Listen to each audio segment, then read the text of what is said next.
Welcome back to another episode of Turf to the Terraces podcast. I'm Matthew Lill, and tonight I'm joined by my co-host, Scott Goodwin, and the very notorious Brian Horton. How are you doing? Are you all right? I'm good. I'm really good. Yeah, watching a fair bit of football and doing the book signings for my books and stuff. So yeah, it's been good. And I think that's where we How's that been going, Brian? How's that going? So we've seen on social media you've been Hull, Man City, Oxford, Brighton. Yeah, all my old clubs. I should have done one at Man City Saturday, and it didn't quite work out. So we're going to do that after Christmas. So yeah, brilliant. I don't know the numbers, but the publishers are very pleased with it. So and we did those before Christmas. So yes, it's been good, but not just the numbers. It was just good to do, and you know, my kids had a word in it. My wife had a word in it, and all some of the old players. David Pleat did the foreword, and it was just a great thing to do. Tim Rich is a great writer. He did Ron Atkinson's, Bielsa's, Kanchelskis, and he's a brilliant writer. To be fair, I started reading it myself the other day, and I like the beginning part with David Pleat, and then obviously the part you put as well as to who's played a contribution into this. It was amazing as to how much detail you went into on that, like in terms of like your son's partner or your daughter's partner or whatever. I can't remember which way around it was, but it was good to see that everyone played a big part in it. So you don't often see that with some of those books. No, well, I mean, we started it off right back at my school days, and I still speak to my school pals now. Yeah, after all those years, you know. So to have photograph with them in the book, and the fact I still speak and going back that long, that was a great thing to do. And then, you know, through my apprenticeship and then non-league football with Ensford Town, which is my hometown country club, and then going back to Port Vale, and that's when it all started, really, in the pro game.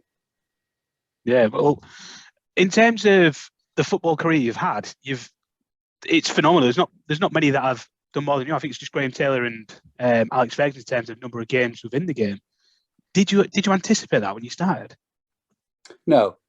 Alex Ferguson and Graham Taylor are the only two that have done over 2,000. And no, because when I got a free transfer at 17, you know, you think your life's ended, don't you? You know, what I'm going to do, because all I wanted to do was be a footballer. I was okay at school, but I wasn't, you know, top of the class by any means.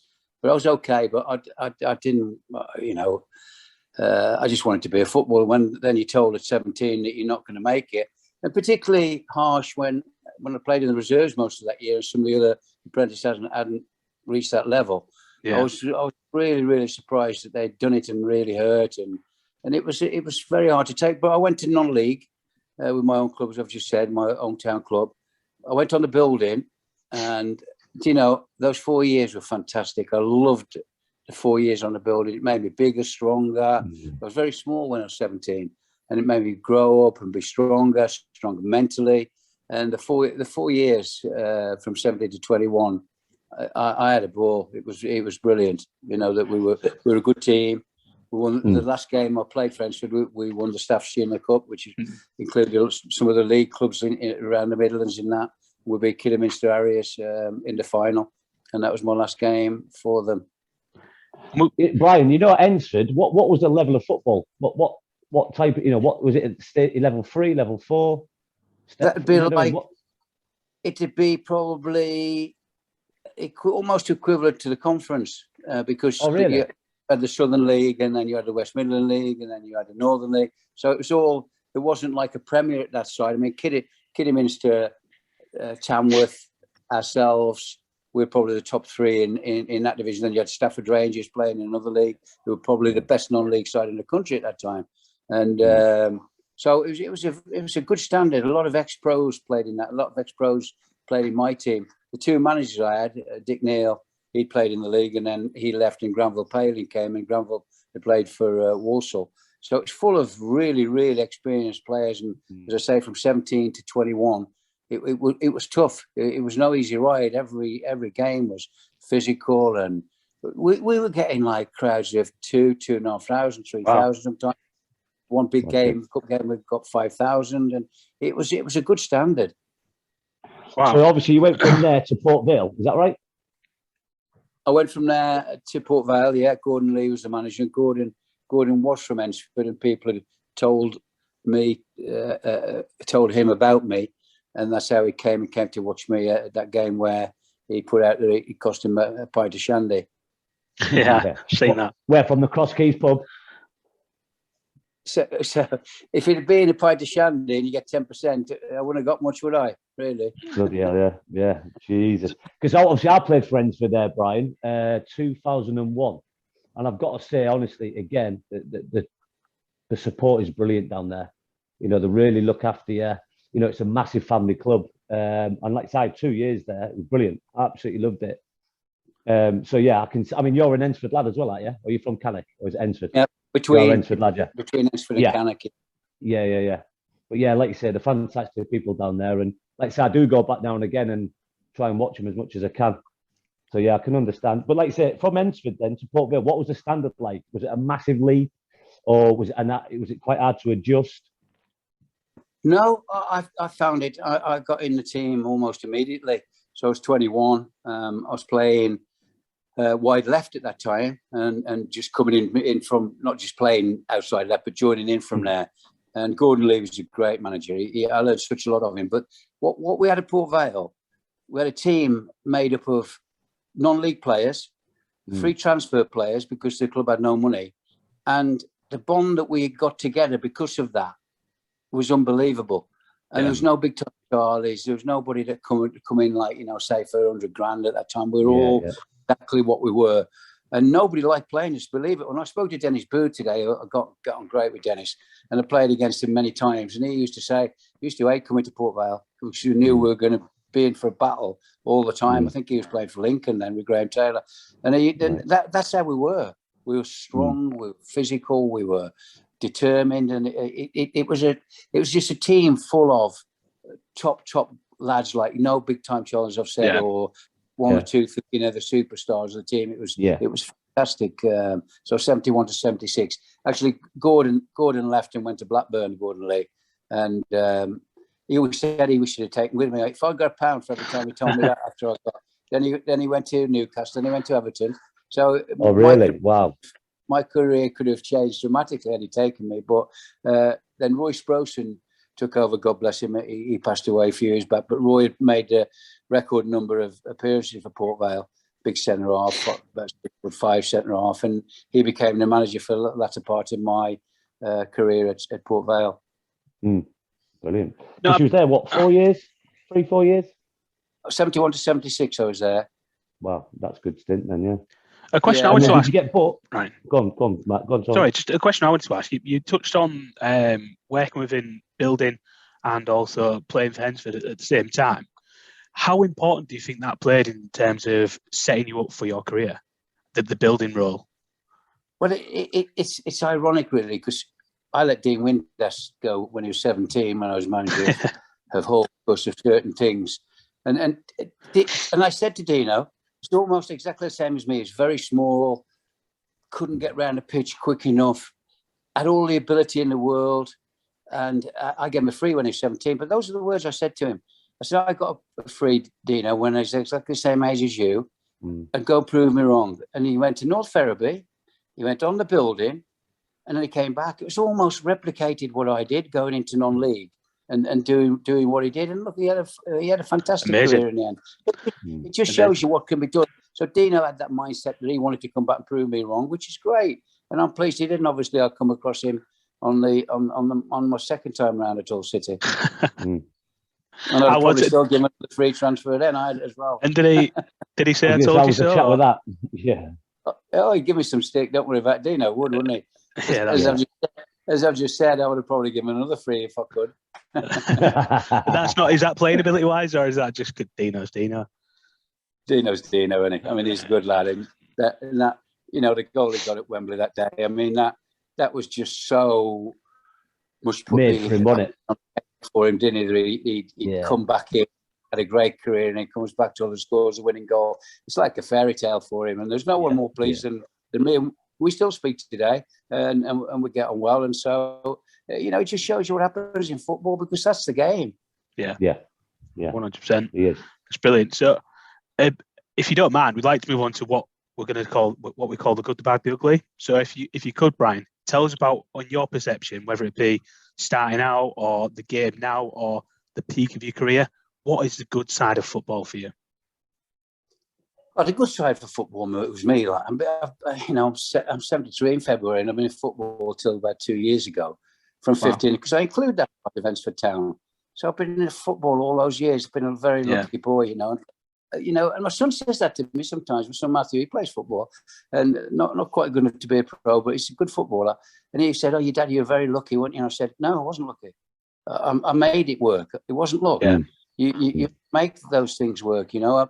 Okay, you do need a little bit luck along the way sometimes, but the majority is that you are making that happen yourself." That's it. It's about what you do with a bad hand. Sometimes, you know, I say this classic to myself.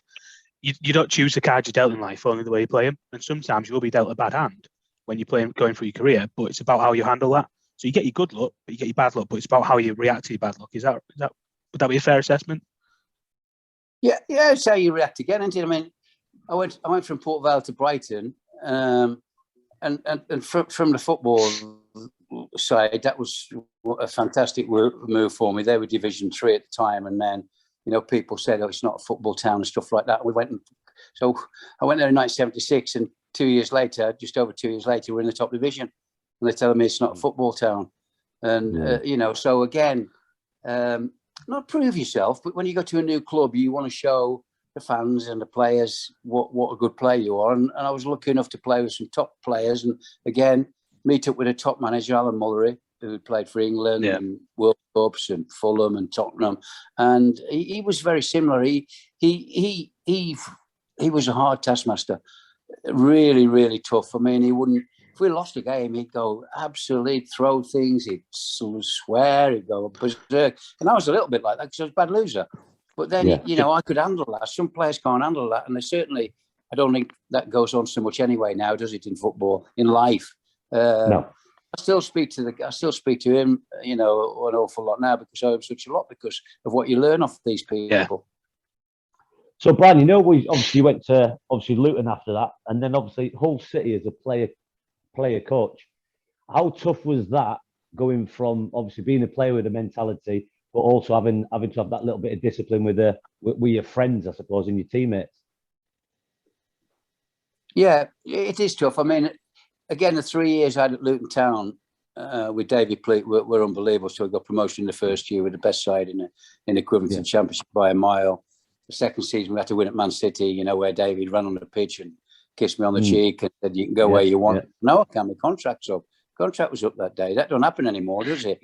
Contract's played in the last game of the season.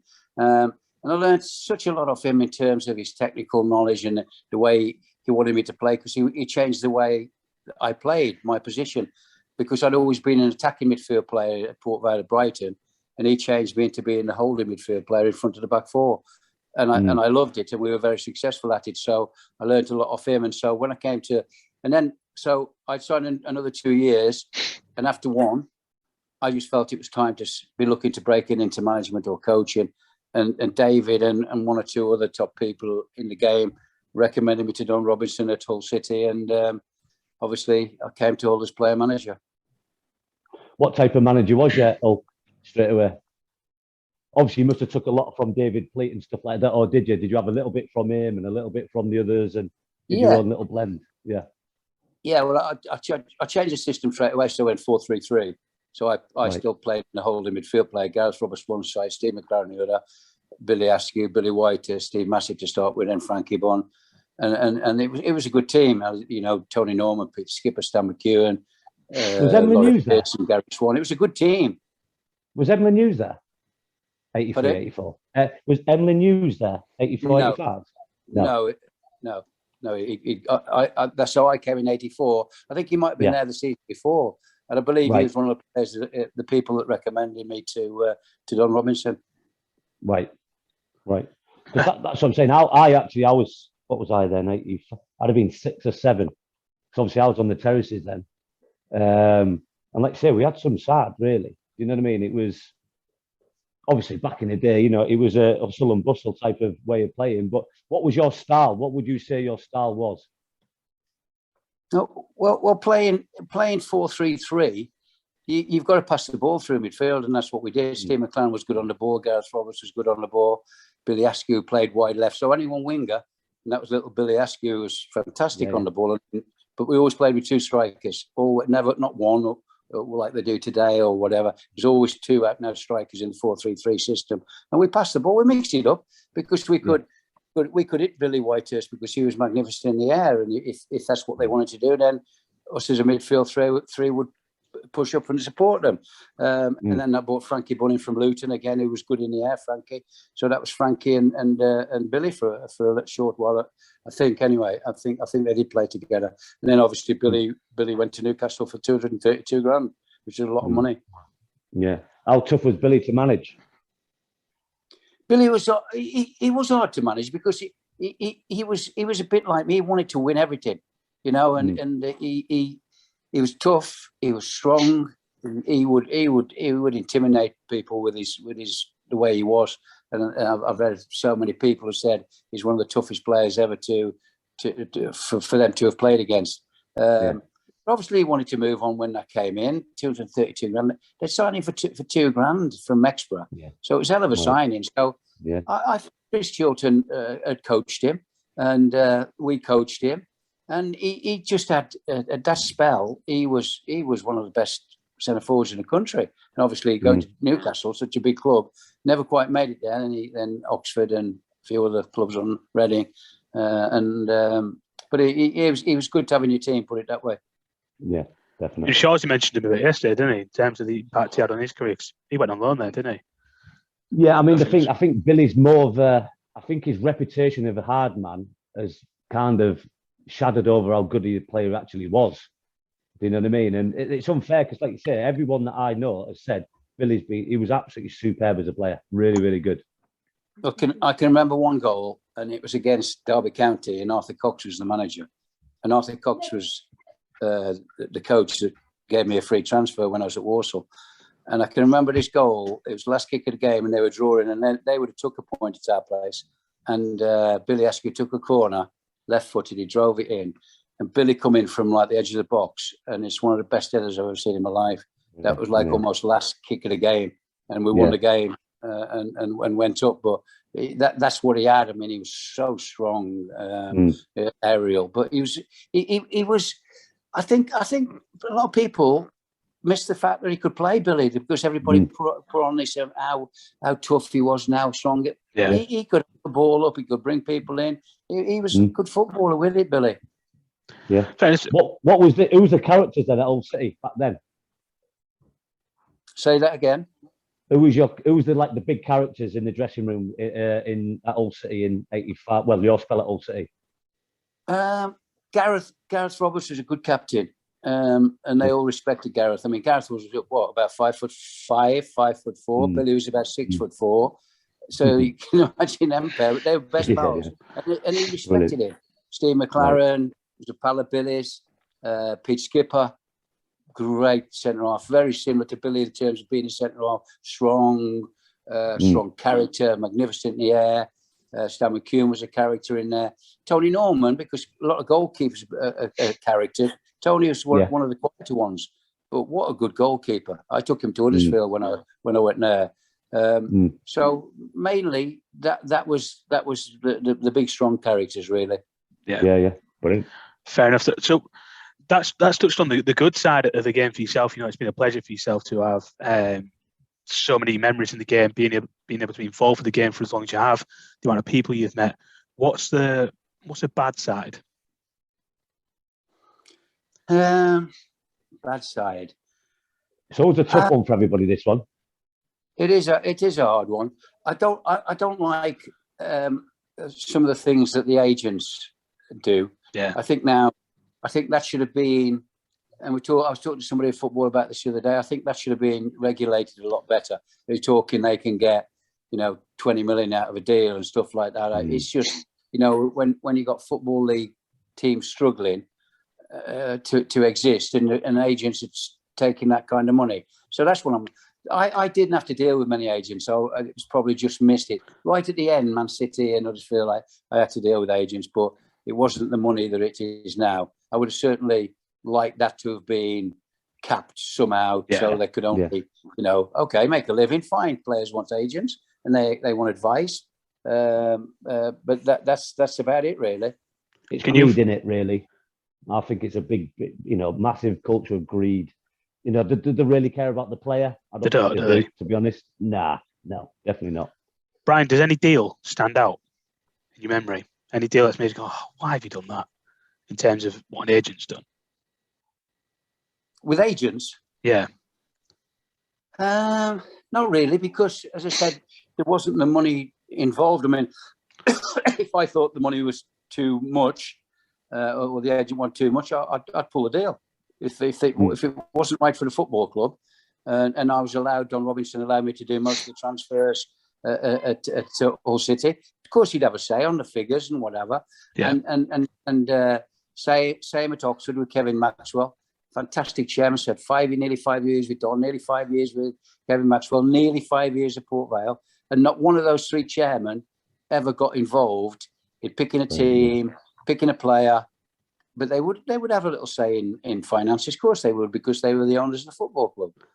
Yeah. Yeah. So any occasions where maybe an agent's unsettled a player that you'd be managing? So whispered in his ear, let him know there might be a club or two interested. Oh, well, I think Billy White is the one. I mean, how could you stop that? When you've got a lad that's just come from Mexico for $2,000, he's been magnificent at the football club, and someone comes in with $232,000. I think Don Robinson. I think it was $230, and Don Robinson got the extra $2. So he thought he'd done well on that one. And but imagine if that had fallen through. What Billy'd have knocked me out, wouldn't he? Oh God! If that had and the full through. team, I think. Jesus Christ. Sort of been paying for that. But no, I was always to the point where if I thought it was fair for the player and the club, then I would do it. I mean, obviously, I learned that when I was at Brighton, one or two clubs came in for me, but I didn't have an agent then, so you don't know. So if the managers want to hear, then you don't know, do you? But now the agents know before the managers. That's the problem we've got. Yeah. Mm. Well, you're essentially going to be in a catalogue, aren't you, for an agent, just pitching you out to different clubs, I imagine. Mm. That's the kind of the tough side of it. But that kind of touches the agents we're going to use as the bad side of it.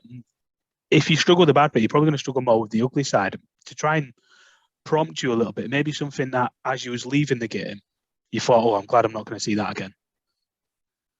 No, because I could still work in the game. Oh, really? Now I'm strong, I'm healthy. I'm 73 in February, and I just never look back, ever, and think, oh, made a mistake there. Oh, I should have done that. Never, ever in my entire football life do I ever look back and think, oh, I did that wrong. Because you can't. Drive you mad. So you have to make decisions and stick by them. And if that's your principles, which they were with me, then that would be it. I thought I was always a fair manager. I tried to be fair. I tried to explain if I was leaving the player out of the next game. I tried to explain if I was giving a free transfer, like say to Dean Windass. I'd explain, not just you got a free transfer, bye, you finished now. I would never do that because it had happened to me. It happened to me when I left Brighton. I didn't want to leave Brighton. I didn't want to leave. I'd got another year to go, which stayed up in the top division. Loved living in Brighton, but a new manager came in, didn't want me. So I thought, well, if you don't want me, I'll go. And I went to Luton Town, and it was fantastic 3 years. And I learned so much off David Pleat. And the why is always so important. Whenever you're giving anybody good news or bad news, you want to know why, don't you? So it's, as you said, it's really important that when you are giving someone a free transfer, you let them know why and how they can improve or what to do next. Well, if you get a free transfer from a top club, you can generally get another one, can't you? If you get a free transfer from, say, Division 2, then you're generally going out the league, aren't you? Yeah. Division 1, you might get Division 2. So it's harder as it goes down because if you're leaving Man City, even as like say a 19, 20-year-old, you're going to get another club, aren't you? But if you're leaving Port Vale not so much Port Vale, now if you're leaving them at 19, you're probably going to have to go into non-league, aren't you? Like I did. Yeah. And that's no hardship. I think that proves or shows whether you have got the mentality to be able to do that. Matt, and I'm just going to go off subject a minute, but I've just literally got a few names that Brian's coached. Uwe Rosler, David Rocastle, Steve McMahon, Richard Edgill, Terry Phelan, Peter Beagrie, Tony Cotton, Andy Dibble, Niall Quinn, Nicky Summerby, Dean Windass, Bridges, Barnby, Ray Pilot, Ashby, Fraser Campbell. Unbelievable players. Do you know what I mean? How was that to manage that type of caliber of player, Brian? It was fantastic because the better player that you're coaching, you know, you are going to get more out of it yourself, aren't you? Because things go right. I mean, Uwe Rosler was. I went to Man City the other night, and people still talk about me signing Uwe because he came for about 350 grand, became an absolute icon of Man City, and great to work with. Had that mentality, and in fantastic signing. And then you got to the others like Fraser Campbell. You just mentioned Fraser. We took Fraser on loan first of all to from Man United. What a great signing he was. Yeah. Dean Windass came back in. I coached Dean Saunders at Oxford, but then he left to go to Derby, and that's why Mark Lawrenson resigned at Oxford United over the sale of Dino, and I got the job there. But there's so many. The Peter Beagrie is outstanding. I was going to say Peter Beagrie. What a player! What a player! Yeah, Paul Walsh. I played with Walsh at Liverpool. I knew him. Niall Quinn. As I say, I went the other night and Tony Colton was there. I haven't seen Tony for a little while, and he's back at Man United as a goalkeeping coach. And one of the best characters I've ever come across in my life, Tony Colton.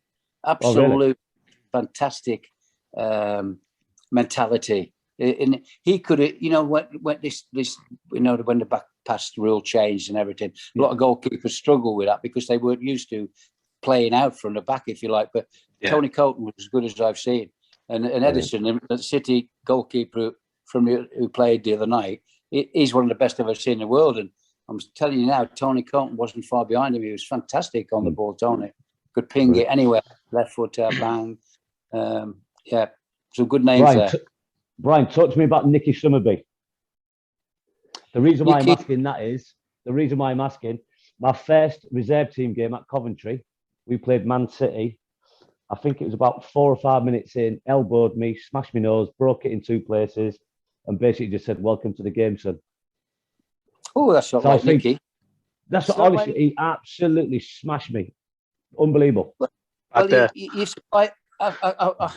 if his dad had done it, I might have said because Mike was totally different. Nicky was opposite.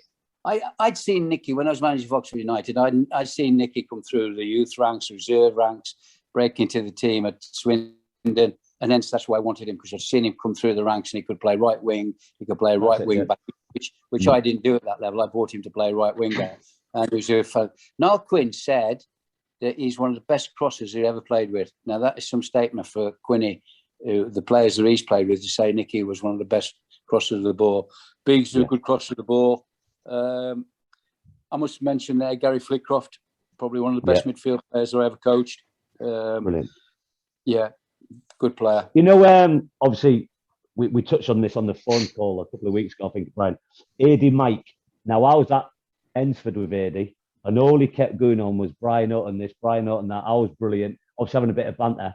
I was saying he was nowhere near good enough. And then what is it? Did he score? Did you give him his debut and he scored on his debut? He scored at Swindon in my first game. We were losing 1-0, and I think AD came on. I didn't know him so much. I'd seen their reserves play, so I knew him. But Tony Buck, who knew him, and we were just thinking about throwing someone on. He said, "AD Mike." He said he's quick, he's strong, he'll stretch them, and put him on. And he scored a goal. Great lad, good attitude. Yeah, lovely, great lad. Yeah, he was competing with that 3, Quinny, Walshy, and Rosler to get in the team. So it became hard for some of the youngsters. Steve Lomas. Steve Lomas, who was meant to be going to Preston in a deal to Preston the day I got the job at Man City, and I stopped that straight away. Steve Lomas is going nowhere. Him and Flitty became the two in that system that I played. Were young, fit, strong, 2 outstanding players. Yeah. Did you coach Carl Shutt? No, not Shutt. Well, I'll cross him off my list. I was going to slaughter him as well, but could be a long night. This could be a long night. No, honestly, it's brilliant. You know, you do look at the players, Matt. Yeah, honestly, some of the players that you look at in the list and you just think, unbelievable. One more, Brian. Talk to me about Jeff Minton. Jeff Minton, when I left, when I got the sack at Huddersfield, I was at work, and Brighton were third bottom of the bottom division. When I left them, they were in the quarter of the Premier League, and the club had gone down and down. The Goldstone had been sold. They were playing at Gillingham in front of, well, no other club had done it. They're taking 4,000 or 5,000 people. So it was M23, M25, M2 to Gillingham to play a home game. And it was unbelievable. And anyway, they taught me into going because they could have gone out the league. I wasn't working, so I went back to my old club. And in the team was Jeff Minton.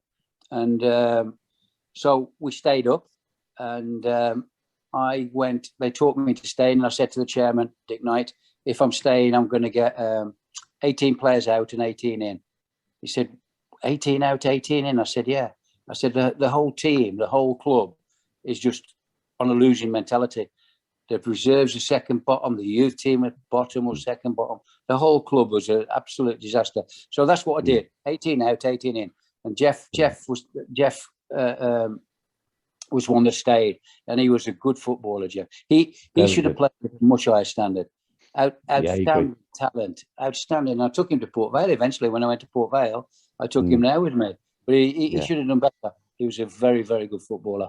I was at Canvey Island with Jeff, and like you say, he's probably the best midfielder partner, if I'm honest with you, I've had. He was absolutely outstanding. And we actually said the same thing. You know, we got on really well, me and Jeff. He kind of just give it the shrugs of the shoulders. And I just thought, you've got to regret that later on in life. Because like you say, he was unbelievable, wasn't he? Yeah, that's Jeff. He was quiet. Yeah. On the field, he expressed himself. He could pass it. He could score a good goal. He could good on free kicks. Yeah, he's a good lad. Great lad. Yeah. Sorry, Matt, I went off tangent then. Sorry, Pop. It's what it is. Right. It's all a conversation at the end of the day, and let's be realistic. So we're going to move on to the half-time thing. And I don't know how much you're going to buy into this or not, Brian, but one of the things we like to do with the guests is a little segment I call Tackle, Fight, Night. And what this is I'll give you 3 footballers' names. I want you to put them off into one category each. So one of them, in the prime of your career, you've got to take a bone-crunching tackle from them. Okay? So something that they can give as their hardest tackle. Second one, you need to have a fight with them. And the third one, you're going on a night out. Not anything's available on this night out. You do whatever you want. So the 3 names I've got for you are Robbie Savage, Nick Barmby, and Gary Neville. Who would you take a tackle off? I'd take a tackle off Neville because I don't think he could ever tackle that well. You don't think you're going to come off too bad? No. Would you attract him? Perfect. Would you attract his run on the overlap? Would I what? In your early days, would you, as a winger, would you attract him back? Would you caught him for his crosses? So he did get up a bit, didn't he? Attract who back? Gary Neville. He didn't get forward very often, did he? He was a little chugger. He scored a goal, Gary Neville. He put a lot of balls in the box, though, didn't he? That's what I remember seeing. I'd have let him go because he would never hurt you. Good answer, Brian. I like that. Fair enough. And which one would you got a night out with? You got Robbie Savage or Nick Barmby? Nicky Barmby. Nicky Barmby. Was there a good bond there at Hull? Nicky was a great kid. I knew Nicky the same, just the same time I came to Hull. Nicky was about 14, and his dad, Jeff, God bless him, who passed away recently, he ran the youth policy, and Nicky used to come to that as part of our youth policy that we run ourselves. And even at 13, 14, I knew that we weren't going to keep Nicky Barmby because he was a schoolboy international. He went to Lillishore on that with all the top young players, and he was destined, which he did, to go and play for Tottenham and Liverpool, Everton, England. And he's a very dry character, Nicky. He's got a great sense of humour, and I always got, even when I went back again, got on great with him. So without a shadow of a doubt, it'd have been Nicky Barmby. Yeah, I mean, for me as Savage. That would be a great fight, wouldn't it? Do you reckon you'd beat Robbie Savage in the fight then, Brian? I'd be fighting Robbie. Yeah. Well, there's only one winner. Yeah. My money's on you. I see him occasionally around. I came back on the train from London one time with him, and he's a good character. He loves his football. He comes out with things. I watched him when his son went on the pitch the other night when he made his debut, and he was in tears. And if he's going to cry for something like that, then you'd run to fight Robbie, wouldn't you? That is the kind of the way I saw it going, to be fair. But no, for me, Nicky Bambi I started watching Hull City around 2003, just as we went into the new KC Stadium. And Nick Bambi was one of the first real players that I saw coming out. I remember, like, before and I watched football, and I was like, Nick Bambi, doesn't he play in the Premier League? What's he doing at Hull? You know, and from that, you could just tell, even as a young lad, that he was a model pro around the dressing room. You know, he was a guy who was setting the standards. We do it this way. This is how we do it. Is that how he was in the changing rooms? Yeah, Nicky liked to tackle. I mean, he wasn't very tall, Nicky, but I tell you what, he was aggressive. He scored goals with his head. Good goals with his head. You know, for we'd call probably a small player, but I tell you what, Nicky would put his foot in. He would tackle people. Nicky, he was a good all round footballer. But that was one thing that you would always get off Nicky for 90 minutes. You know that you were going to get a real shift out of Nicky Bambi.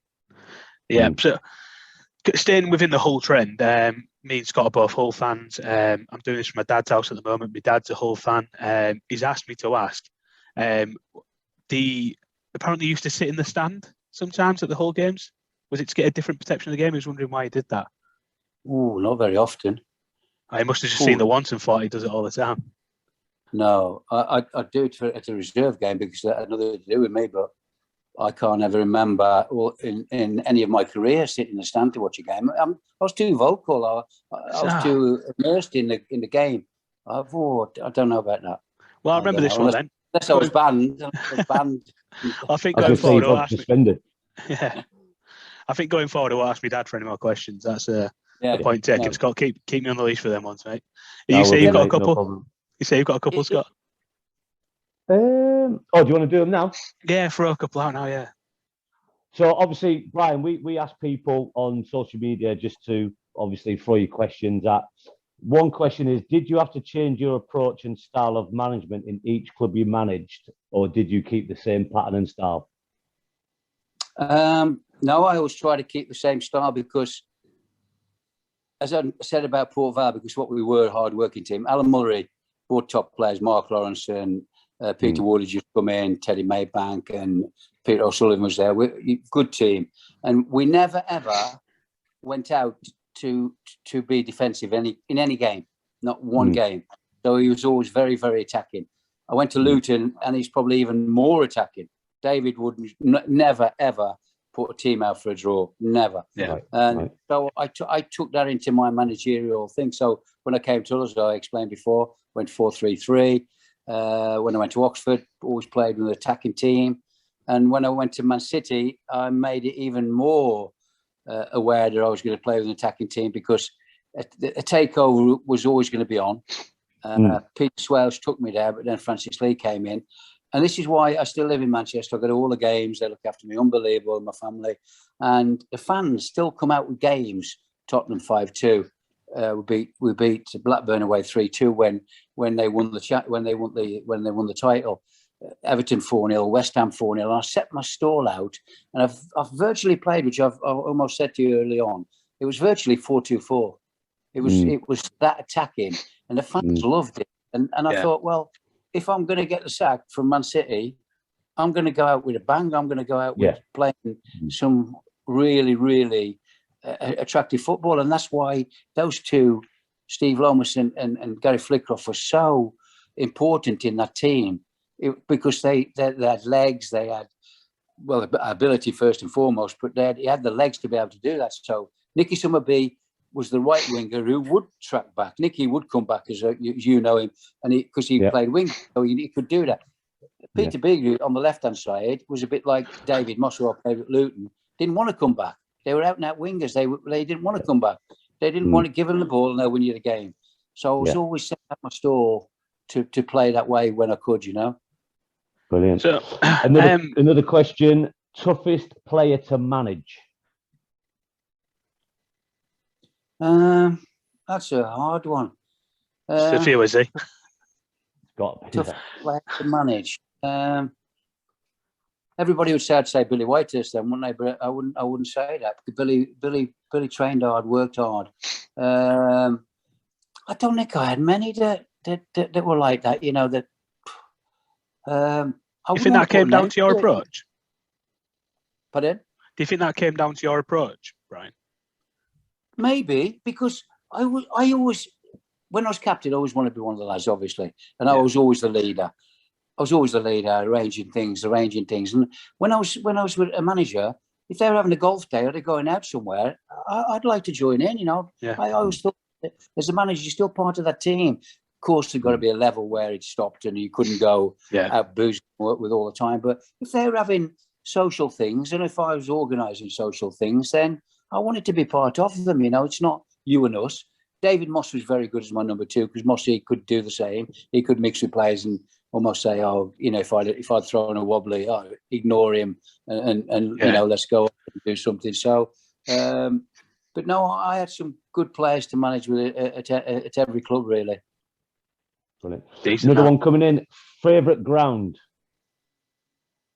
Favourite ground. Yep.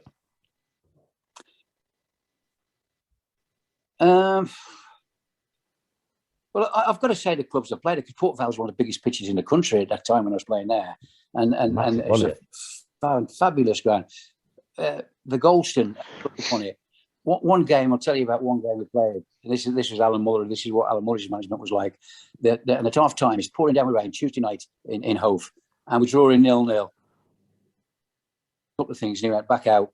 So he threw us back out, and it's pouring down with rain, and we're out there now for, I think it used to be 10 minutes sending it off time. So we're out there for about 8 minutes. Bang, in the pouring rain. Score, Brighton 7, Walsall 0. Unbelievable. Wow. Unbelievable. Wow. I think Ian Mellor scored 4, Peter Ward scored 3. And again, it was Walsall who gave me a free transfer. So that's why I was delighted about beating them 7 again. Because that's the way I was. That's the way I was. If somebody had done something like, I always wanted to prove them wrong. Somebody left me out, I always wanted to prove them wrong. That's right, like that. Another one coming in. What was your bogey ground? As in, did you have, you know, ground where you didn't really win that many there, or you seemed to get sent off, or, you know, what was the worst ground or the most bogey ground for you? You know, it's again, I'm having to say Walsall, because I got a free when I was 17. And that was the first time at Port Vale we couldn't beat them. At Port Vale, at Walsall, drew them in the cup, couldn't beat Walsall. It was my bogey team until that was the first game that I'd ever beaten with Brighton. So the next game we beat them, we actually got promotion with Hull City in my first season. If we won at Walsall on the Saturday, Pete Skipper scored a goal with a header from a corner. We won 1-0 and we got promotion. And that's the only twice I can ever remember beating Walsall in my entire career. And again, so we won it, and I've gone back to the club that gave me a free transfer, and we've got promotion. And again, one thing I cannot believe that I didn't play in that game. I'm playing manager, and I didn't pick myself. Didn't put yourself on. It might have been that superstition in the back of your head. I can't get. Yeah, maybe, or I was injured. I can't. But I'd wanted to play there, wouldn't I? I would have wanted to prove them wrong. And anyway, we beat them 1-0 and we got promotion, so that was sweet as well. If you had to choose between Harry Kane or Gary Lineker, who would you choose?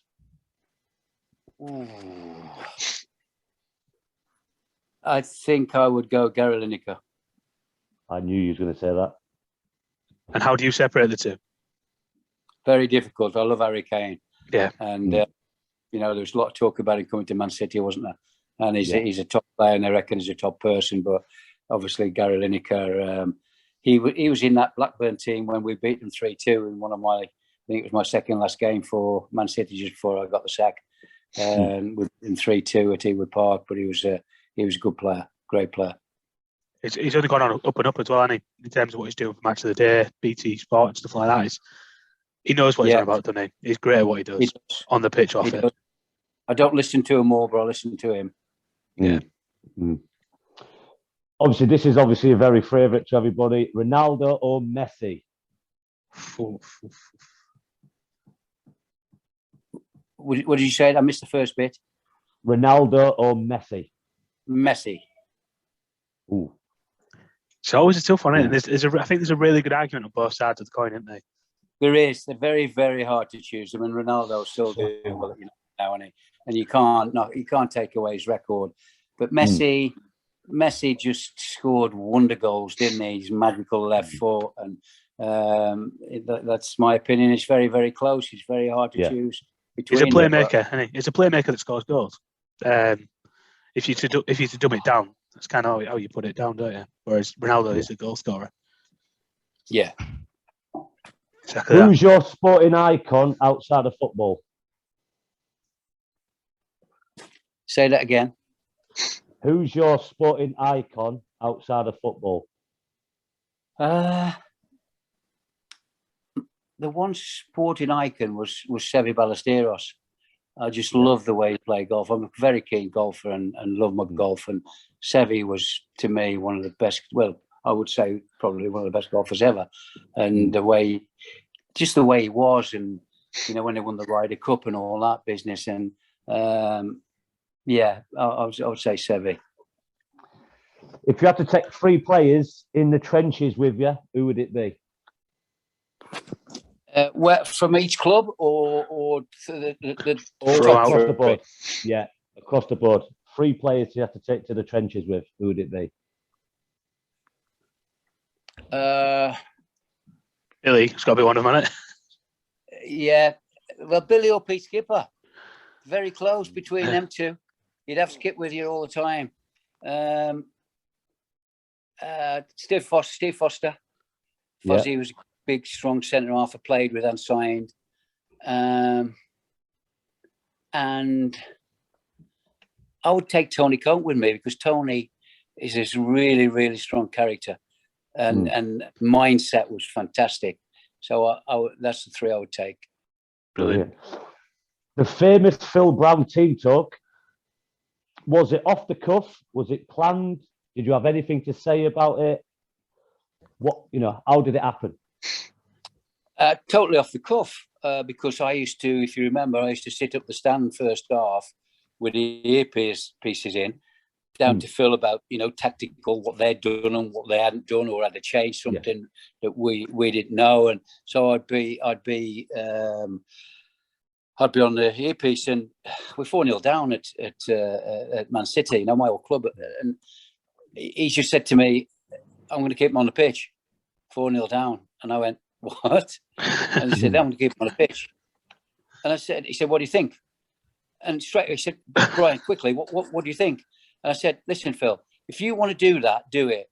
I've always been a believer of, if you want to do something, do it. And then if there's any repercussions, then fine." And all he said to them was, and I saw a piece that he put out the other day, actually. And he said, what he said to them was, because he gave them Christmas Day off with the family. So we didn't train on Christmas Day. And I don't always agree with that one, because I always think, as me, if I'm playing Boxing Day, I want to be Christmas Day. So you carry on the same routine. Anyway, he chose to keep them on the pitch. And all he said to them was, "You've let that 4,000 fans down. They're just behind us now. You've let yourself down. Let me down. You've let the staff down. Go and win the second half." And that's all he said to them. And we drew the second half 1-1, so we lost 1-1, so we lost 5-1. And that's all he said to them. And he got a lot of stick about it. And I'm not too bothered about getting stick for doing what you do. We all do different things. Brian Clough, imagine what Cloughy would have done. Imagine what some of the top people would have done. Alan Murray might have done. And you can't. If the manager says you're doing something, you do something.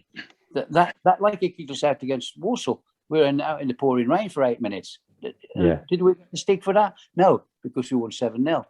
So he took a lot of stick, and I just said to him, "Don't worry about it. You chose to do it." We went back there next season, if you remember, and we drew 1-1, and Bullard did exactly the same. Yeah, he did the whole point, didn't it? So we didn't know they were going to do that. They concocted that on the Friday night when we were staying over. So how was Bullard? How was Bullard in it? Because for me, I just love watching him. Yeah, it was a shame because he was, very talented footballer, and didn't see the best of him really at all, did we? Because of his injury problems. But he certainly was an outstanding footballer. And character. Did he go a little bit too far with some pranks? He what? Did he go a little bit too far with some pranks? Well, I wouldn't know, would I? Because I'm not in their dressing room, so I wouldn't know. They wouldn't tell me or tell Phil Brown or tell the man. No. They're doing, but he was big mates with Ian Ashby, and Ash was a character as well. Great character, great captain, great character. And if he'd have thought that anybody overstepped the mark in the dressing room, he would pull them, because that's the way he was. That's the way I was as a captain as well, and he was a very, very good player with it as well, Ash. No, that's brilliant. The best forward you've coached? The best forward that I've coached? No, the best forward, striker. The best forward? Yeah.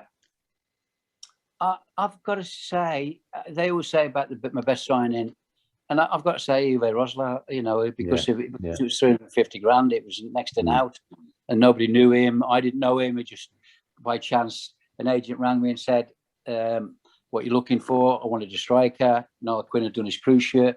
We'd only got young boys, Adi Mike and other youngsters. Mike Sharon was young. And he said, I've got an East German international player you can have a look at in training.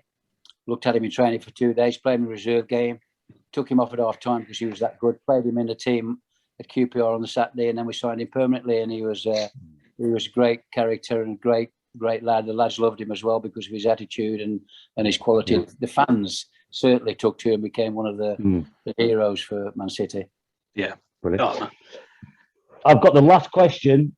Did you ever do like the Monday Club, like the famous Arsenal? Did you have a drinking culture? And if so, who was the biggest drinker? That always happens, Brian. I was in the club. I was in quite a lot of them clubs. Yeah, I when I was at Port Vale, I lived the other side of Stafford, so I wasn't in the Potteries, but we used to go to a place called Place where they had all the big stars on. So we like Tommy McLaren was my best mate there, one of my best mates, and he died very tragically, Tommy. And he used to like a drink. I used to like a drink. I still do. I always like to drink as a player, but at the right times. Wednesday night was our cut-off time. So, and then I went to Brighton. And the clubs, you can imagine the clubs in Brighton, can't you? And doing what we did. So again, we went out. We went out together. We'd play golf together. We'd go nightclubbing together. But after Wednesday night, that was it. Saturday night, if we won, we were out. If we lost, I'd go home. I never went. I never went. If we lost, never.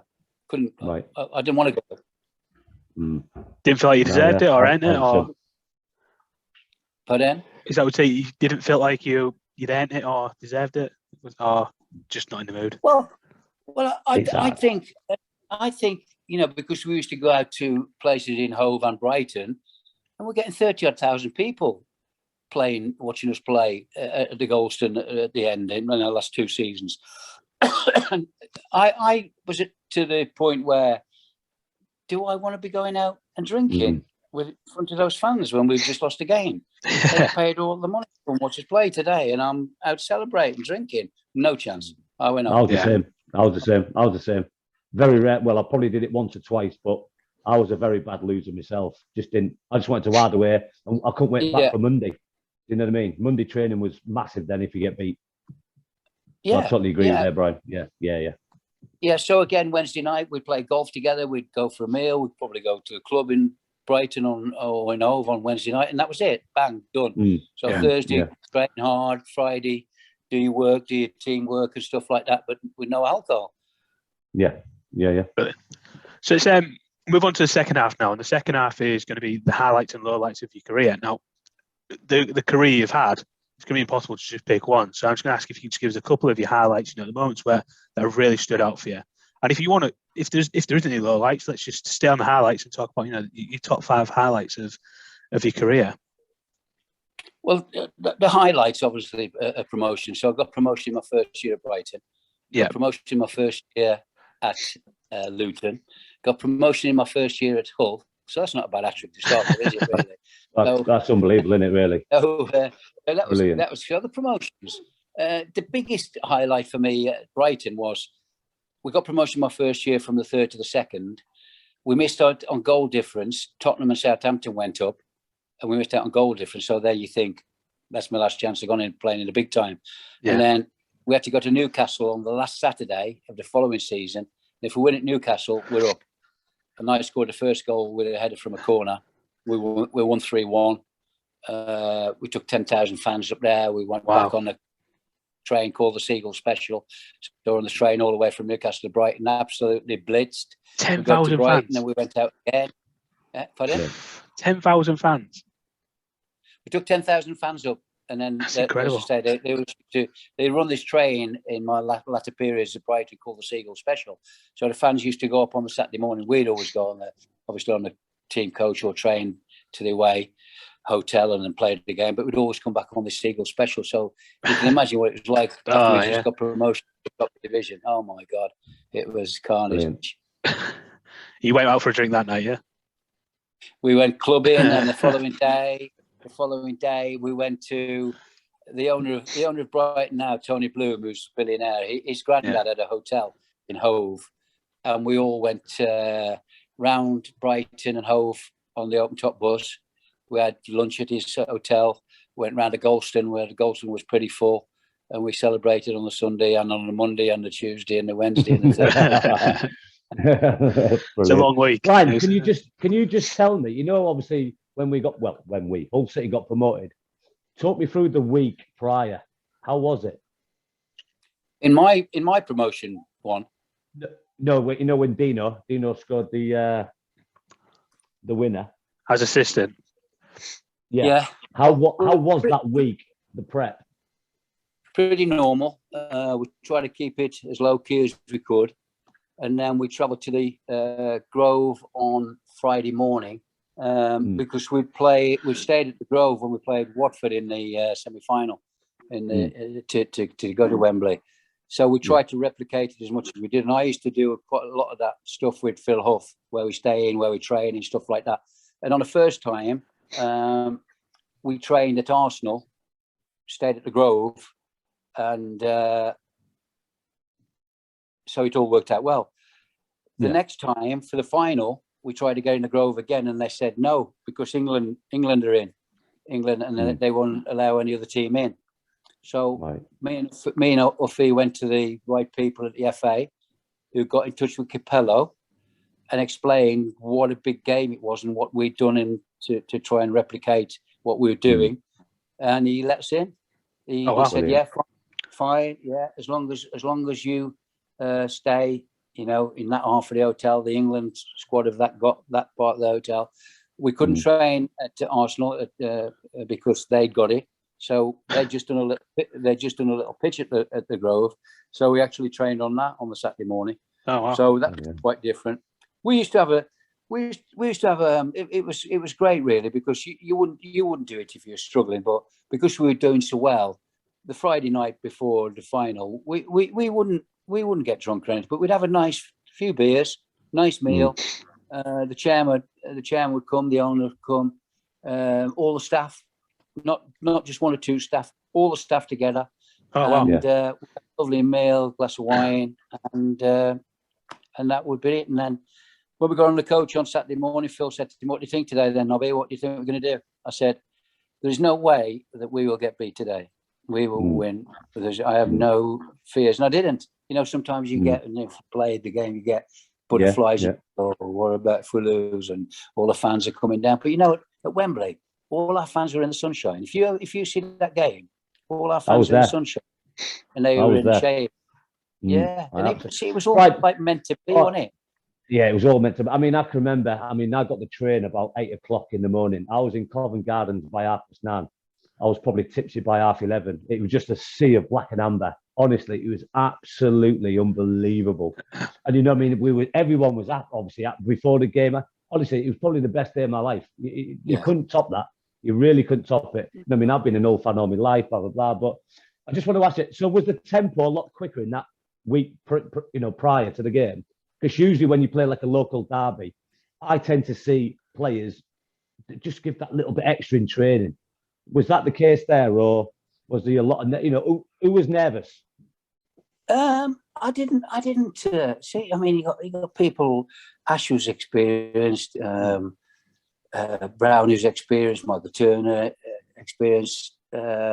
Nicky Barnby, although Nicky was on the bench, wasn't it? But we had good. Andy Dawson, great lad. I don't think Andy would ever. You could never tell with Andy because he was so level. Bose Mile, because most goalkeepers are daft, aren't they? Mad. Bose was quite. And we had quite a good group like that. That you know, we didn't want anybody kicking anybody in training, or which I would never have anyway. But so we were just careful in training and what we did, and then just did what we normally did on the Friday, trained very lightly, and then down to the Grove. Could you feel the buzz of the city in that week? Pardon? Could you feel the buzz of the city in that week? Oh, you know what I mean?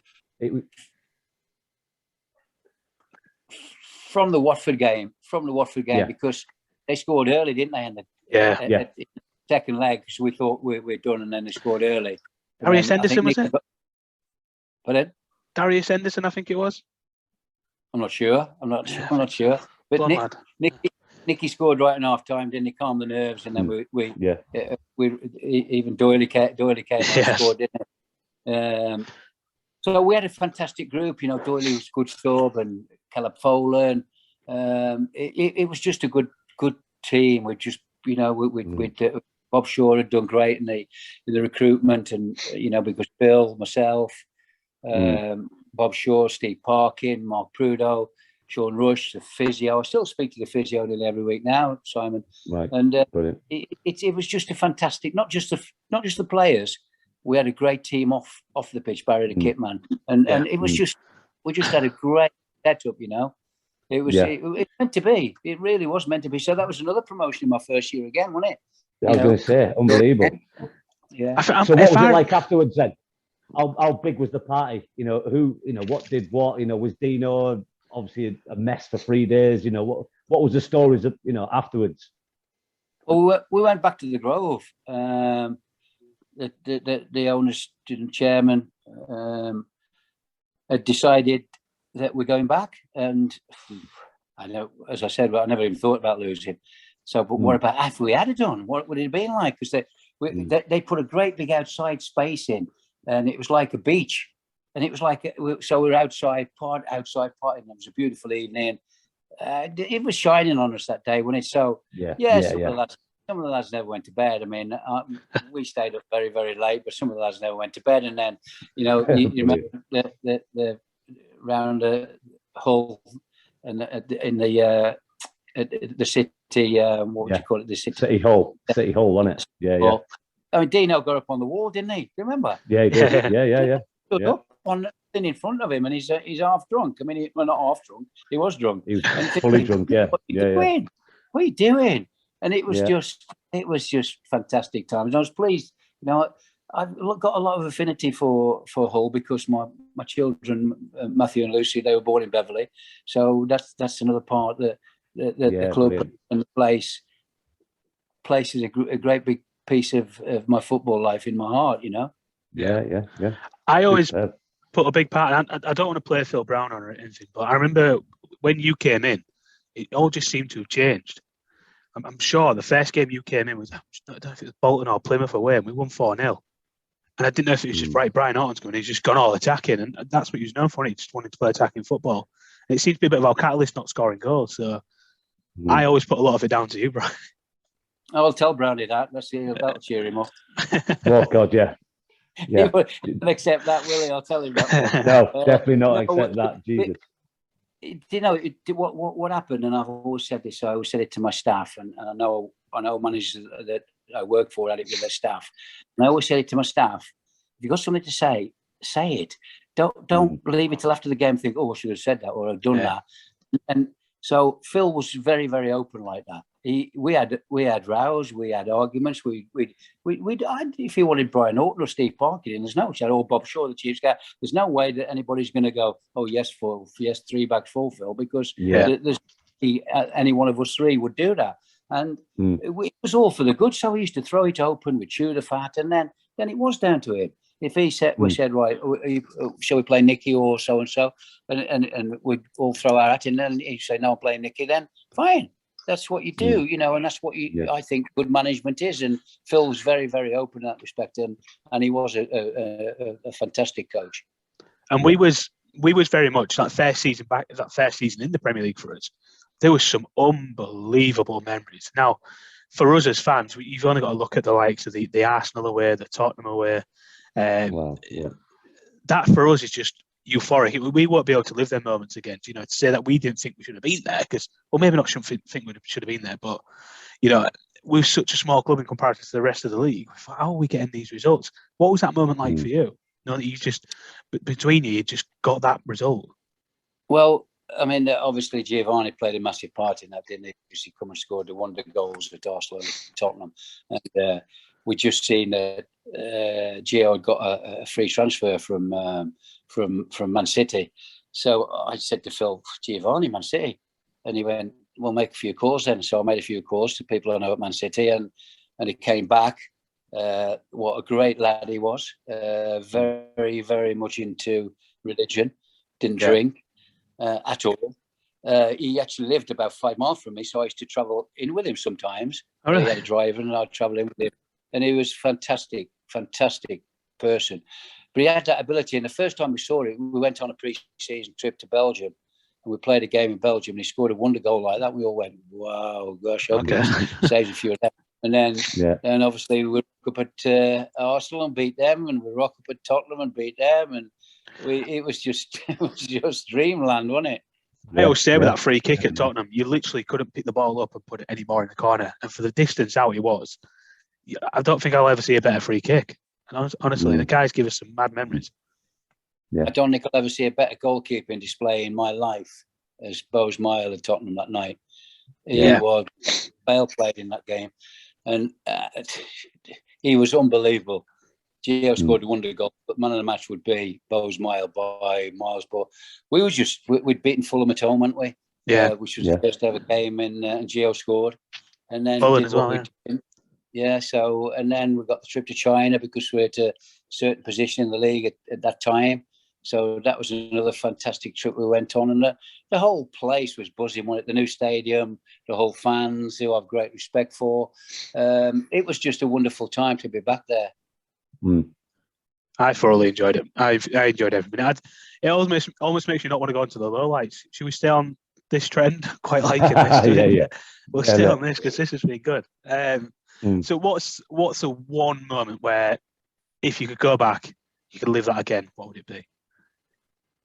What, bad or good? Good. Yeah, we don't want to relive the bad ones, do we? The good ones, please. Well, starting with then, because they're all promotions. So I never had a promotion at Port Vale. So the first one with Brighton, we beat Sheffield Wednesday in front of 30,000 at Goldstone. So that's my first memory. Luton, well, we'd won the league with about 4 or 5 games to go because we were that good when we lost 4 games the whole season. So that was a fantastic season. And then coming to Hull, I've stayed the Walsall game to clinch promotion. So great days, great times, you know, when you're getting promotion with those days. And again, the buzz around the city, even at that time, was there, wasn't it? You mentioned Boothby Park. And you know, it was a great place to play, great atmosphere with the train that used to come in on the side. It was just my two spells are all very special. Oh, brilliant. Well, I don't know about you. We'll have to do the lows now, won't we? Got to. Can we just have one? Have you got one? I don't know if you want to go too far. One what? One low point. One of your lowest points. The low point of my career was being told at 17 that I was never going to be a professional footballer, and having to get 2 buses back home and tell my mum and dad. That was the lowest point of my. But well, I'll tell you what I did, because I had that mentality. I proved them all wrong, and that's what gives me fantastic pride. The fact that I did 1,000 games as a manager, over 700 as a player, and over 2,000 as a life in football. So those things were really special to me. That fills me with pride. Yeah, so, honestly, it's unbelievable. Is there anything right now then, Brian? You get a knock on the door or a phone call. Is there anything that brings you back to the game? I was going to ask that question as well. Tomorrow. Yeah. Tomorrow. Tomorrow, yeah, I do something. I mean, yeah, because you do miss it. I mean, I watch, I drive my wife mad because I watch all the football, and you know, from Germany to France to everything, to reserve games on the TV. And I'm going to Port Vale this Saturday. I came to all a few weeks back. I went to Man City with the Leeds game, and I just love going. But if someone came up with, something maybe with recruitment or whatever, then because you never lose that buzz for it, do you? But listen, 73 in February, and I've had a wonderful life in football and a wonderful life out of football. So no regrets at all. Brian, would you go into non-league management? No. So your level would be recruitment in the football league? Yes. Yeah. I was going to say that. In terms of the portfolio you've got and the amount of connections you've got, sporting director, would that be a good role? Yeah, something like that. Would it? Well, that's almost the way I became. Well, Phil took me to Southend as like that type of thing. Working with Bob Shaw on the recruitment, going with Phil on the match days. He always wanted me there with him on the match days, and that suited me. And there could be something coming up at Hull soon, and we could really do with that first season promotion. So if you fancy it, Brian, I'll Brian, what about a sporting director at Hensford? I know we said non-leagues out the equation, but if they just said, for 1 year, Brian, can you come to Hensford and change things? The only thing is, I'd say, and I went to a testimonial game there a couple of years back, and it's at the new ground, not the Cross Keys that I used to play at. And and this is not being big-headed, I wouldn't know the non-league players to be able to do that job properly.